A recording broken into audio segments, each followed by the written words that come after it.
Good morning. Thank you for joining me. My name is Michelle Matsumoto, and I'll be talking about assistive technology for specific learning disabilities. The reason why I looked at specific learning disabilities in particular is because across our country, the majority of students that have IEPs are actually eligible under the category of SLD.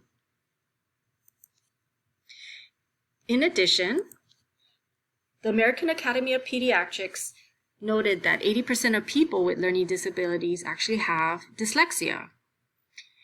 And those with dyslexia struggle with word recognition, reading fluency, spelling, and writing. The comorbidity rates of ADHD and SLD have been estimated to be between 31 and 45%. So why was this so important to me? Well, 12 out of 13 of my students are actually eligible under the categories of SLD or OHI. That's 92% of my students. So I wondered, how can I help them access the material in a more efficient and effective way? How can I boost their confidence by doing that? And in what way can I better allow them to demonstrate proficiency, especially in writing? This is an area that most of my students struggle with, is putting their thoughts down on paper. So I found a study that was written by McCollum and colleagues, and they looked at students with disabilities that struggle to acquire written expression skills. And they felt that if the software was available that provides the accommodation for students to demonstrate their proficiency in writing, then why not use it?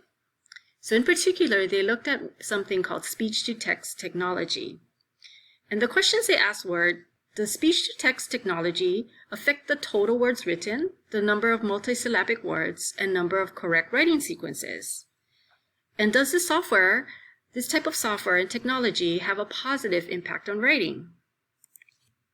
So some software programs out there is Jargon Naturally Speaking, Google Voice, Crescendo Speech Processing, and Max Speech Dictate. McCollum and colleagues decided to use Jargon Naturally Speaking, which tends to be one of the most popular due to the ease of learning how to use a software program. And these were the results. So they compared the pre-assessment writing, and after a month or two of using the software program, they looked at a post-assessment of writing, and they determined if these parameters increased. So for student 1, his total words written increased by 95 words. His use of multisyllabic words increased by 18. The number of correct writing sequence increased by 102, and the impact on his writing, it was a positive impact, the +1. For student 2, her total words written increased by 35, multisyllabic words used was 2, correct writing sequences was 43, and she also had the software program also had a positive impact on writing. Student number 3, his total words written increased by 70, multisyllabic words used increased by 6, and correct writing sequence increased by 89. And the impact that the speech-to-text technology software on his writing was neutral.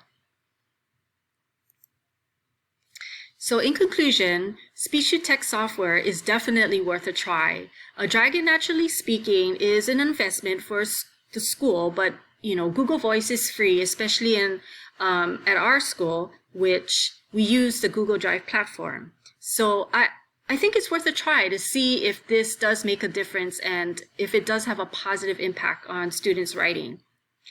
And we'll measure this by looking at pre-assessment writing samples as well as post-assessment writing samples, and continued monitoring of students' writing samples based on the usage of this speech-to-text technology.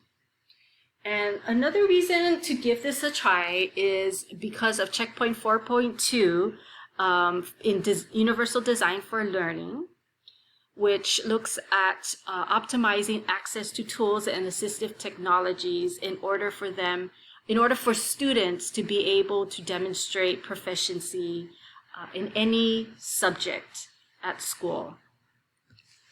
So thank you very much for listening. I hope you will consider using the speech-to-text or trying out speech-to-text technology in our school system, whether it be for the general education population or the special education population.